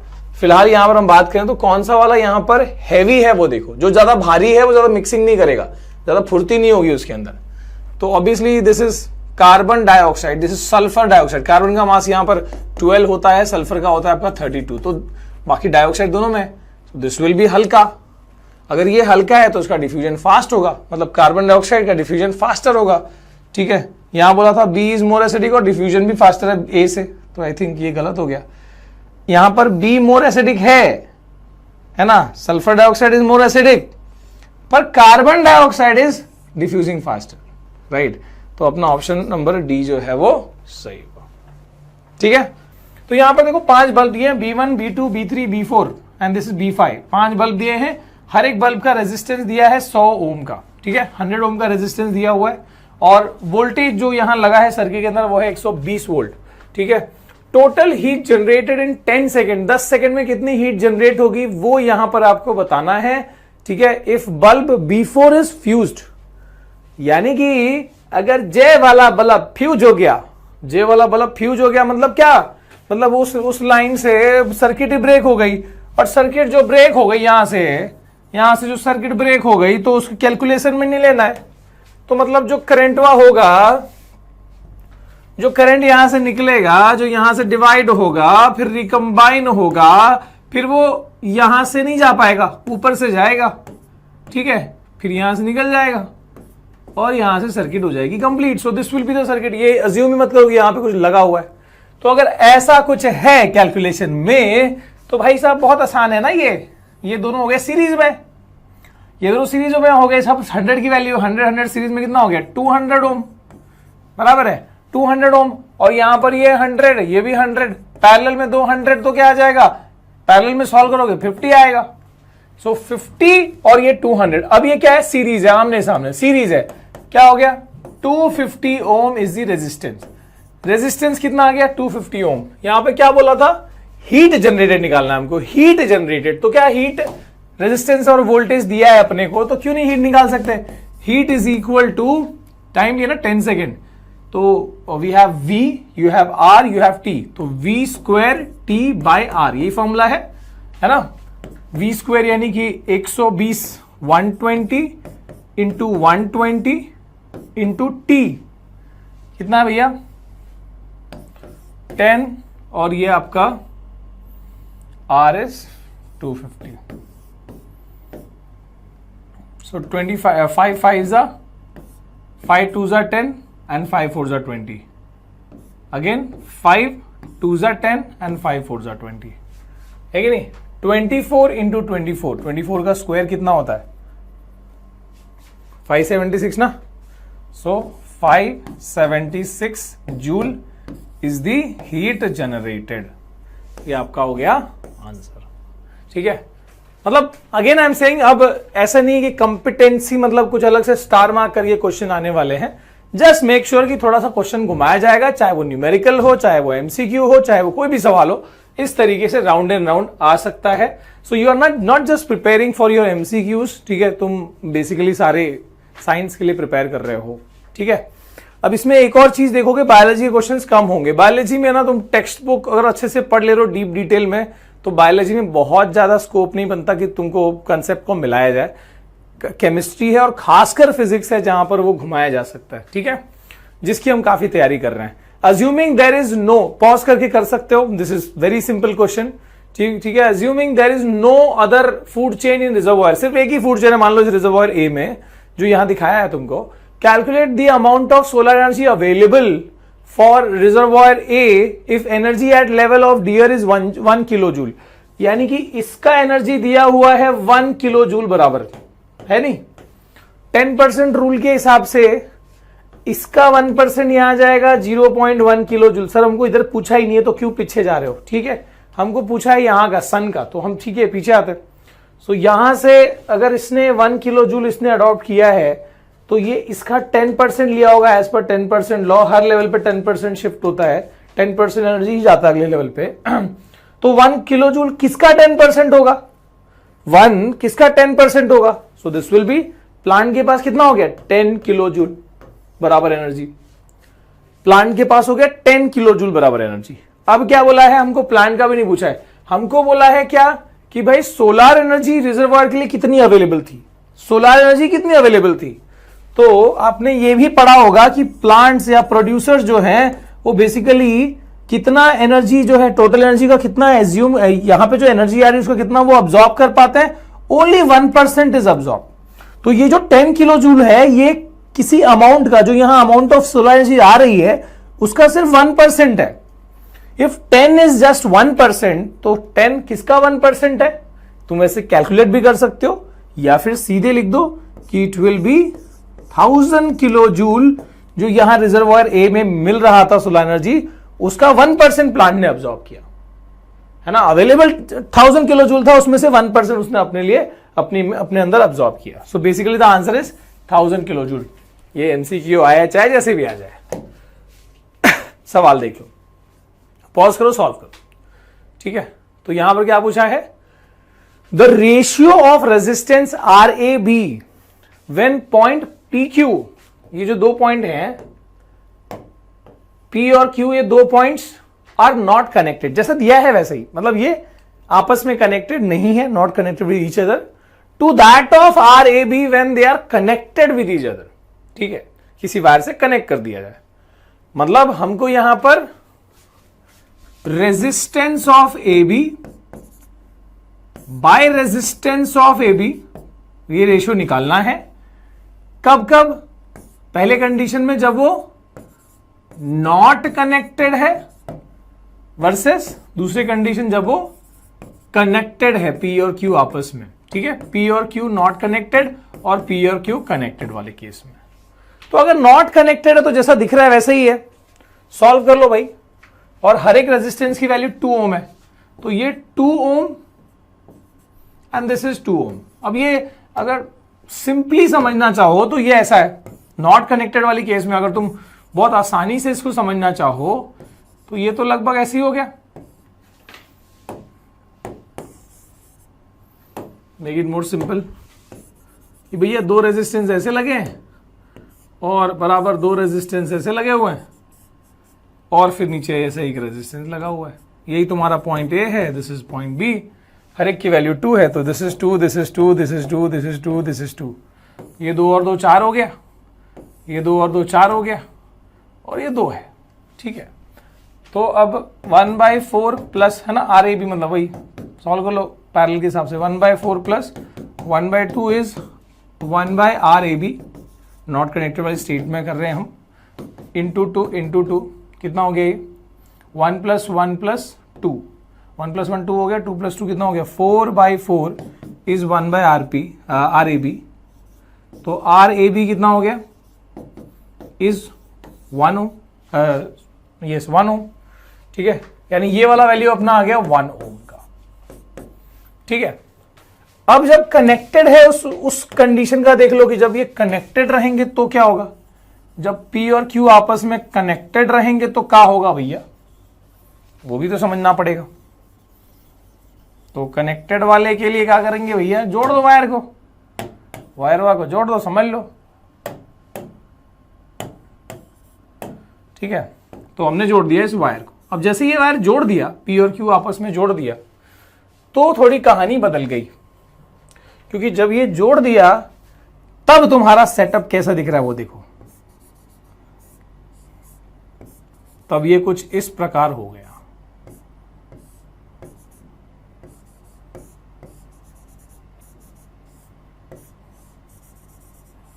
ठीक है, जब ये जोड़ दिया तो ये इस प्रकार हो गया।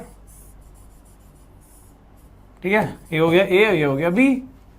हर एक वैल्यू कितनी है 2 ओम की, तो ये 2, ये 2, ये 2, ये 2 और ये 2। सो 2 और 2 आपस में हो गए पैरेलल ना, दिस इज कनेक्टेड। अगर ये कनेक्टेड है तो ये आपस में पहले पैरेलल हो गए, ये आपस में पहले पैरेलल हो गया, फिर ये आपस में जुड़े हुए हैं। सो 2 और 2 पैरेलल में सॉल्व करोगे 1 आएगा, 2 और 2 पैरेलल में सॉल्व करोगे 1 आएगा। ठीक है, अब ये 1 और 1 आपस में क्या है, सीरीज में जुड़ा हुआ है ना, 1 और 1 आपस में सीरीज में जुड़ा हुआ है, तो यानी 2 हो गया। तो यानी ये ऊपर का 2 और ये नीचे ऑलरेडी 2 था, 2 और 2 क्या हो गया पैरेलल में सॉल्व करो क्या आएगा फाइनल आंसर 1। यानी कि भाई साहब ये वाला आंसर भी 1 ओम आया। अरे 1/1 का रेशियो क्या आएगा, 1 ही तो आएगा, आंसर इज 1। सही है। अरे मत जो आ रहे कि नहीं आ रहे, मैं जानता हूं अब तुमको आसान लग रहा होगा, मतलब मैं सही बोल रहा हूं, जिनको एक्चुअली इजी लगने लगा है, मतलब खुश रहो, थोड़ा सा खुश हो जाओ, क्योंकि now you are able to figure out कि एग्जैक्टली क्या है सवाल, कैसे भी घुमा फिरा क्या है। बेसिकली तुम्हारे टेक्स्ट बुक या तुम्हारे जो कंसेप्ट पढ़ाएं थोड़ा सा घुमा दिया गया, क्वेश्चन पूछने का तरीका बदल दिया और उसका आंसर कर पा रहे हो, बस बहुत बड़ी चीज है। ठीक है, अनदर क्वेश्चन।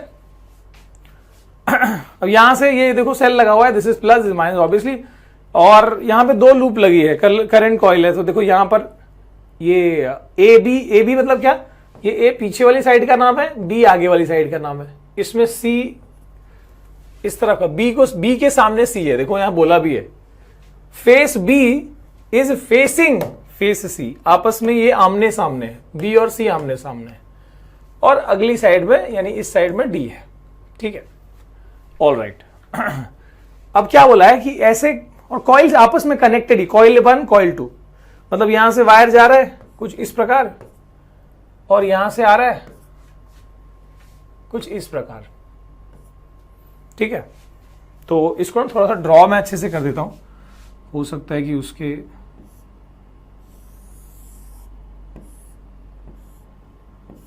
ये तुम्हारा बी है जिसमें करंट जो है इस प्रकार दिख रहा तुमको, और वही घूम फिर के सामने एक दूसरी कॉइल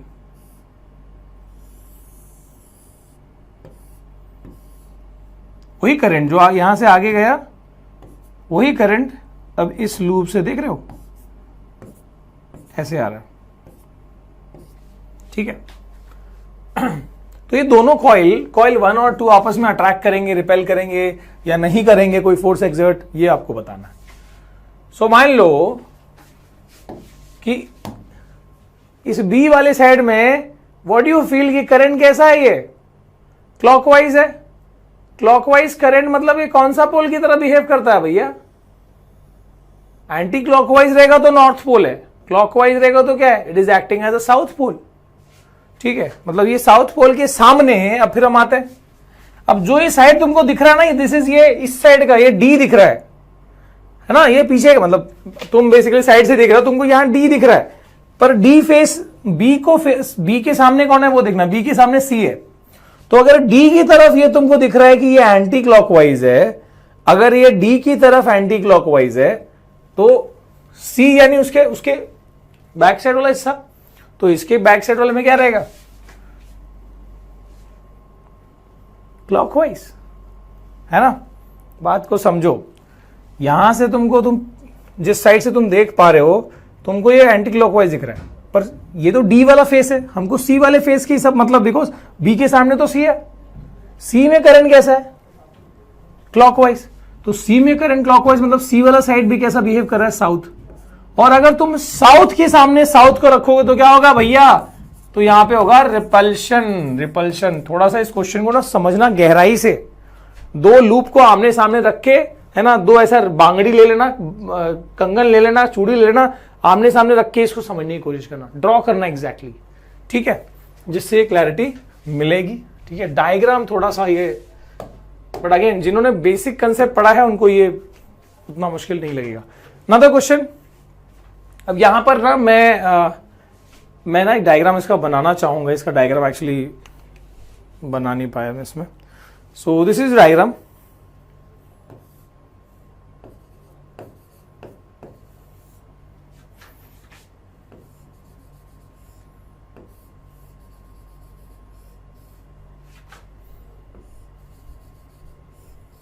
ठीक है।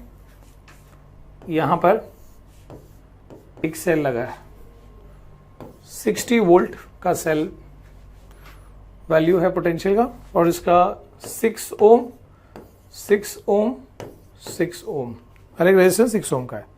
ए वाली गैप में नहीं पता। So a wire X is needed to be connected in space A. यहां पर एक वायर को कनेक्ट करना है, मतलब बेसिकली एक वायर को, मान लो मैं यहां पर ऐसे जोड़ देता हूं, एक यहां पे वायर जोड़ना है, स्पेस ए में स्पेस दिया था, उसमें भी वायर जोड़ना है, ठीक है। क्या बोला उस वायर के बारे में? Of given circuit to obtain total current of 5 ampere from the battery, ताकि वो वायर की वजह से ये कितना करंट ड्रॉ कर पाए? 5 एम्पियर का। कितना करंट ड्रॉ कर पाए? 5 एम्पियर का। समझो बात को। Calculate the resistivity of wire X if the length and diameter are 3 meter and 2 mm respectively.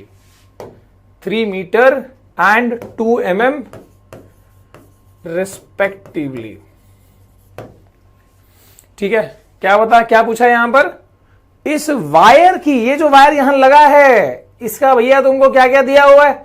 इसका तुमको डायमीटर दिया है 2 mm, इसका लेंथ दिया है 3 मीटर, इसकी रेजिस्टिविटी बतानी। समझ रहे हो, गहराई समझ रहे हो सवाल की क्या पूछा? मुश्किल कुछ नहीं है, जो तुमने पढ़ा है उसी को मिला दिया है। यहां पर ऐसे बोला है कि तुमको देखो 3 रेजिस्टेंस ऑलरेडी दिखाए हैं, चौथा अननोन है, और चौथा रेजिस्टेंस वायर की फॉर्म में। उस वायर का रेजिस्टेंस नहीं पता, उस वायर का लेंथ पता है, एरिया पता है, उसका रेजिस्टिविटी तुमको निकालना है, क्योंकि ये जरूर बोला है कि उस वायर को लगाने से ये सिस्टम कितना करंट ड्रॉ कर रहा है? 5 एम्पियर का, 60 वोल्ट की बैटरी के साथ। तो भाई एक सिंपल सी बात तुम ये बताओ कि क्या ये दो डेटा के साथ टोटल रेजिस्टेंस निकाल नहीं सकते? ओम्स लॉ से निकाल सकते हो भैया। So V is equal to I R, तो R is equal to V by I. V कितना है? 60 वोल्ट, I कितना है? 5 एम्पियर, 12 5 60 होता ना, तो ये 5 12 हो गया। रेजिस्टेंस कितना है? 12 ओम का, बराबर है टोटल रेजिस्टेंस कितना है, ये मिला के सब अंटर पंटर सब मिला के कितना है, 12 ओम का। The total equivalent resistance is 12 ओम। ठीक है, तो अब उस हिसाब से तुम अपनी लॉजिक लगाओ और आंसर पाओ, है कि नहीं। देखो ये 6 और 6 पैरेलल में सॉल्व किया क्या आ जाएगा, 3 ओम। ठीक है, ये 3 और ये 6 कैसा है, अब आपस में इसको सॉल्व कर लिया तो 3 आया, 3 एंड 6 कैसा है, 9 हो गया। मतलब ये सारा रेजिस्टेंस मिला के 9 ओम का है। अगर ये 9 ओम का है तो 12 में से 9 माइनस कर दिया मैंने, 12 में से 9 माइनस, समझ रहे हो। टोटल रेजिस्टेंस कितना है अपना 12 and it is equal to resistance in place of A plus that वाला जो तुमने सॉल्व कर लिया वो कितना है, 9। तो रेजिस्टेंस इन प्लेस ऑफ ए कितना हो गया, 12 माइनस 9, 12 माइनस 9 इज व्हाट, 10 11 12, 3 ओम। यानी रेजिस्टेंस इन ए क्या है, वो एक्स वाला वायर का रेजिस्टेंस यार। अब वो 3 ओम का रेजिस्टेंस है। अब ये पता चल गया कि उस वायर का जो जिसकी बात हो रही है उस वायर का रेजिस्टेंस कितना है, 3 ओम का। उस वायर का लेंथ कितना है, 3 मीटर का। उसका एरिया नहीं दिया, डायमीटर दिया हुआ है। अब डायमीटर अगर 2 mm है तो रेडियस कितना हो गया, हाफ हो जाएगा, दैट इज 1 mm। मीटर में करो तो 10⁻³ मीटर हुआ, राइट। रेडियस 10⁻³ तो एरिया कितना हो जाएगा, πr², यानी 3.14 इंटू 10⁻³ का स्क्वायर। कितना हो जाएगा area, area will become 3.14 into 10⁻³ का स्क्वायर, क्या हो जाएगा, -6, है कि नहीं। अब बस इसको फॉर्मूला में डाल दो, R is equal to rho L by A, हमको निकालना है rho, so rho is equal to R into A by L, that is rho is equal to R कितना है, R है 3 इंटू ए कितना है, 3.14 इंटू 10⁻⁻6 बाय लेंथ कितना है, लेंथ है 3 मीटर, ये कैंसिल हो गया। The answer of resistivity is 3.14 10⁻⁻6, 3.14 10⁻⁻6 जो है अपना आंसर। ठीक है, ये रहा पहला सवाल। ठीक है, आसान है, बहुत आसान है, आप आंसर कर सकते हो। डायग्राम देखो, ठीक है, जो डिटेल्स दिए वो देखो, क्वेश्चन देखो क्या दिया है। Light will travel fastest in ABCD, क्या है आंसर, बताओ जल्दी से। ठीक है, एक बात ध्यान रखना कि जब भी क्वेश्चन आ रहे हैं पॉज करके आंसर करो, देन मैं जो बोल रहा हूं उस पर सुनो।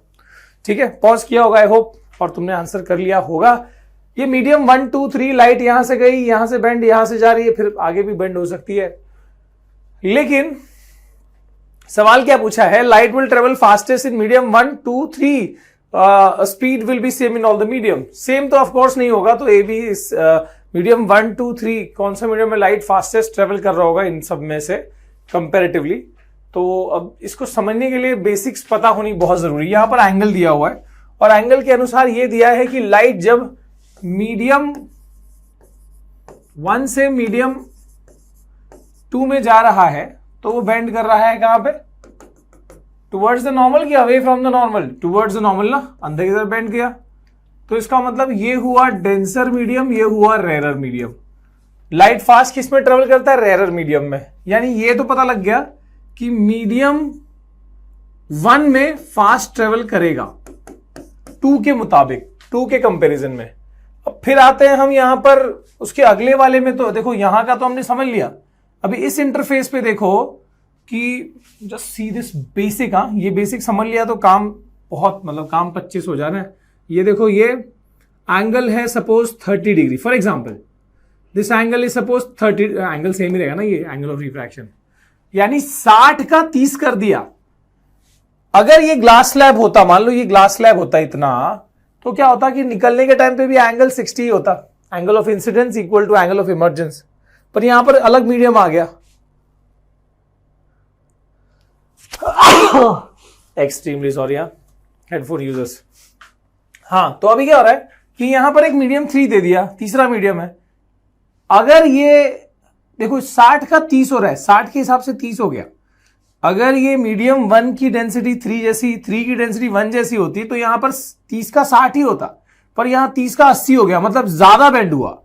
मतलब ये देखो अवे फ्रॉम द नॉर्मल जा रहा है, मतलब ये 2 के हिसाब से तो रेयर मीडियम है, पर अगर 60 होता तो मतलब इसके जैसी डेंसिटी होती, इसके बराबर की डेंसिटी होती।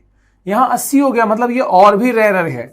मतलब यहां मीडियम 3 सबसे ज्यादा रेयर मीडियम है, और इसका मतलब सबसे ज्यादा स्पीड ऑफ लाइट किसमें होगी, जिसकी डेंसिटी सबसे कम होती है, यानी कि द रेयरेस्ट मीडियम जो यहां पर है, it is the medium number 3। I hope कि तुमने इस लॉजिक से करा होगा, नहीं करा है तो बताओ। ठीक है, कंसेप्चुअल क्वेश्चन से गाइस, लगता है ऐसा है, बहुत लोगों को लगता होगा यार बहुत ही चिंटू सा क्वेश्चन था, पर कंसेप्ट इसके अंदर था और मैं उसी को बहुत पसंद भी करता हूं, प्रमोट भी करता हूं। ठीक है, इसका बहुत फायदा मिलने वाला है, तुम मानो या ना मानो, बोर्ड एग्जाम में जब साइंस का पेपर आएगा, ठीक है, जिन्होंने ये सब चीजें नहीं एक्सपीरियंस करी है उनको थोड़ा सा दिक्कत हो सकती है, लेकिन जिन्होंने एक्सपीरियंस करी उनको लगेगा यार ये तो सिंपल था। ठीक है, शायद तुमको उस टाइम पे रियलाइज भी ना हो, पर फायदा मिलेगा इसका। ठीक है, और ज्यादा इंपॉर्टेंट वो है। अब यहां पर देखो 2 ऑप्टिकल डिवाइस दिए हैं, ए एंड बी। ए में देखो ऊपर की तरफ लाइट जाके ऐसे पैरेलल निकल गई, यहां पर देखो नीचे की तरफ जा रही है, पैरेलल निकल गई। So if the incident rays are heading towards the focus, device A and B are more likely to be what? Concave lens, convex lens respectively, convex lens, concave lens respectively, both plane lenses respectively, 2 magnifying glasses respectively. Come on, pause करो answer दो, pause करो answer दो, बस simple सा फंडा है। और अब हम इसको समझने की कोशिश करते हैं। क्या बोला गया था क्वेश्चन के अंदर, वो देखो क्वेश्चन में बोला गया था they are heading towards the focus, मतलब इस लेंस के अब फोकस तो ऑब्वियसली, फोकस तो भाई प्रिंसिपल एक्सिस पे होता है ना, तो मान लो कहीं यहां पर फोकस हो रहा होगा इसका, बराबर ना। तो सपोज कि ये फोकस की तरफ जा रहा था लेकिन जा नहीं पाया, पैरेलल निकल गया प्रिंसिपल एक्सिस से। तो अगर फोकस की तरफ जा रहा था लेकिन पैरेलल निकल गया, ये बिहेवियर किसका होता है, ये बिहेवियर होता है कनकेव लेंस का, पता है ना। पैरेलल लाइट भेजा तो वो फोकल वाली लाइन से बाहर निकलेगा, and as per the reversibility of path of this lens, अगर लाइट तुमने यहां से मारा तो यहां से निकला, यहां से लाइट मारी अगर तो कैसे निकलेगा, पैरेलल। मतलब फोकस के टुवर्ड्स मारा तो पैरेलल निकलेगा, वही हुआ ना, फोकस के टुवर्ड्स मारा हमने, क्या हुआ, पैरेलल निकला। सो पहला वाला इज कॉन्केव लेंस, एंड दूसरा वाला देख ले, क्या कॉन्वेक्स में ऐसा हो सकता है कि भैया ये फोकस से जा रहा था, this was the principal axis, all right, ये जो है प्रिंसिपल एक्सिस है, ये फोकस है, मान लो फोकस के जा रहा था, नीचे की तरफ जा रहा था, लेकिन क्या हुआ, ये पैरेलल निकल गया भैया। तो ये कौन सा लेंस है, कॉन्वेक्स लेंस है ना भाई, क्योंकि हमको पता है कॉन्वेक्स लेंस में पैरेलल भेजो प्रिंसिपल एक्सिस से तो फोकस से पास होता है, और उसके उलट अगर तुमने फोकस से भेजा तो पैरेलल पास हुआ, फोकस से भेजा पैरेलल पास हुआ। So concave lens and convex lens respectively, this is the answer. देखो यहां पर ऑप्शन सी था, यहां पर ऑप्शन तुम्हारा ए है, कल वाले में सब ऑप्शन ए हो गया था। ठीक है, so this is the next question, check your competency guys, pause करो, आंसर करने की कोशिश करो। Aqueous solution of oxides of element A and B, 2 elements है, एलिमेंट ए और एलिमेंट बी, उनके ऑक्साइड्स का एक्वस सोल्यूशन है ना, ऑक्साइड्स मतलब ए ऑक्साइड और बी का ऑक्साइड का एक्वस यानी पानी में मिलाया हुआ solution. Orange colour, show orange colour transition on pH paper. PH paper का बेसिक पता है क्या तुमको, violet, indigo, blue, green, yellow, orange, red. यहां पर होता है एसिड का बोलबाला और इस तरफ होता है बेस का बोलबाला। ठीक है, यहां से बेस नेचर बढ़ता है, यहां से एसिड नेचर बढ़ता है, बराबर ना। ठीक है, दिस इज सपोज 0, ये हो गया अपना 1, यहां सॉरी 7, यहां हो गया 14। ठीक है, अब क्या बोला है कि जो ए और बी का जो ऑक्साइड है वो उसका सोल्यूशन ऐसे नेचर का है कि भाई वो पीएच पेपर पे ऑरेंज कलर दे रहा है। मतलब ऑरेंज कलर देना क्या है भैया, ऑरेंज कलर देना मतलब एसिडिक नेचर शो करना। किसका ऑक्साइड, कौन सी एलिमेंट का ऑक्साइड एसिडिक होता है भैया, नॉन मेटल ऑक्साइड। यानी ए और बी का ऑक्साइड कैसा है, नॉन मेटल ऑक्साइड है कि नहीं। मतलब ए और बी क्या हुए, ए एंड बी दोनों ही क्या हुए, नॉन मेटल। क्या बात है, कितना घुमा के देखो, कंसेप्ट है पूरा। उसके बाद एलिमेंट सी और डी शो ब्लू कलर, उनके ऑक्साइड जो है वो क्या कलर दिखाते हैं, ब्लू कलर। मतलब सी और डी बेसिक ऑक्साइड, और बेसिक ऑक्साइड कौन से होते हैं, मेटल ऑक्साइड्स होते हैं। यानी ये कौन से ऑक्साइड्स हुए, मेटल ऑक्साइड्स हुए। यानी सी और डी एग्जैक्टली क्या है, सी और डी तुम्हारे मेटल हुए। सी और डी कौन से एलिमेंट हुए, दे आर मेटल्स।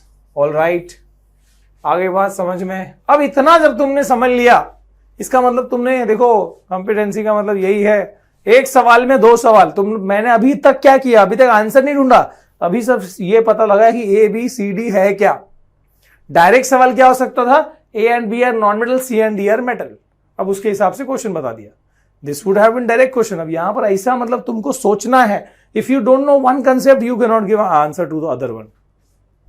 आ रही बात समझ में, ठीक है, फाइन। तो यहां पर इनफैक्ट ये जो आखिरी के जो एक दो वीडियोस में बना रहा हूं, मेरे पास कुछ टीचर्स यहाँ आए थे, ठीक है, कल्याण में हम जा रहे थे, और महाराष्ट्र के दूसरे कॉर्नर से आए थे, एंड दे मेट की, और उन्होंने ये बताया कि ये जो चीज़ है इसका बहुत फ़ायदा मिल रहा है, तो हो सके तो मैं और जितने भी वीडियो हो सके मैं बनाऊं। तो इसीलिए मैंने डिसाइड किया कि ठीक है, अदरवाइज इट वाज प्लान कि 3 वीडियोस तक स्टॉप करेंगे, क्वेश्चंस बनाने पड़ रहे हैं अगेन हमसे। तो ये उन्हीं टीचर्स को डेडिकेटेड है, ठीक है, जिन्होंने चाहा कि भाई सभी बच्चों को इसका फ़ायदा मिले। तो यस, अब देखिए यहाँ पर, सो ए और बी नॉन मेटल है, सी और डी मेटल है। क्वेश्चन क्या है देखो, which of the following point is correct regarding them, उनके बारे में करेक्ट बातें क्या है देखो। Compound A and B, compound A with B is not a covalent compound. A with B मतलब दो नॉन मेटल के बीच में तो कोवेलेंट बनता है, यहां पर नॉट अ कोवेलेंट बोला है, मतलब ये गड़बड़ स्टेटमेंट है, this is not correct statement. हमको करेक्ट स्टेटमेंट ढूंढना है। Compound of A with C is water soluble. ए विथ सी मतलब मेटल नॉन मेटल कंपाउंड क्या है, वो आयनिक कंपाउंड है, water soluble, yes. Compound of D with B, again metal non metal, ionic compound है, high melting point, yes, ionic compound का physical property ना। C will not form compound with D, C metal है, D metal है, आपस में compound नहीं form करेंगे, yes, this is also true. तो यानी कि यहां पर करेक्ट बात है बी, 2 3 4, 2 3 4 का कॉम्बिनेशन है ऑप्शन नंबर सी। सही है, तुम लोग बताना कमेंट करके ना, बताते नहीं हो फिर गड़बड़ लगता है मुझे। कमेंट करके बताया करो, आया नहीं आया, ठीक है, कैसा लगा। बहुत सारे बच्चे कमेंट करते हैं, बहुत सारे बच्चे नहीं करते। तो आई वांट कि तुम कमेंट करो, लाइक शेयर करने की जरूरत नहीं है, कमेंट करके बताओ, बहुत इंपॉर्टेंट। और मेरा दिल से ख्वाहिश है कि ये ज्यादा से ज्यादा बच्चों तक एक सवाल पहुंचे। तो जितने भी 5 कॉम्पिटेंसी वाले वीडियो बने हैं ना गाइज, इट्स अ रिक्वेस्ट, ठीक है, अगर तुम शेयर नहीं करते वो अलग बात है, पर ये वीडियो जरूर शेयर, ठीक है, उन बच्चों को जिसकी वजह से ये चीज, ठीक है, जिनके लिए ये चीज बनाई गई है, तो सभी दोस्तों को शेयर करना जरूर, ठीक है। सवाल देख लो क्या है यहाँ पर, pause and just do it. If rate of electricity consumption is ₹10 per unit, 10 रुपया per unit, how many bulbs of 20 watt a shopkeeper must use in maximum in his shop if he do not want to spend more than 720 in April month? April month में 30 दिन होते हैं अगर तुमको पता हो। Assume that they uses मतलब per day कितना यूज कर रहे हैं, बल्ब जो है 10 घंटा यूज कर रहे हैं, हर दिन 10 घंटा, 30 दिन है अप्रैल में, कितना घंटा हो गया, 300 घंटे। टाइम तुम्हारा मिल गया 300 आवर।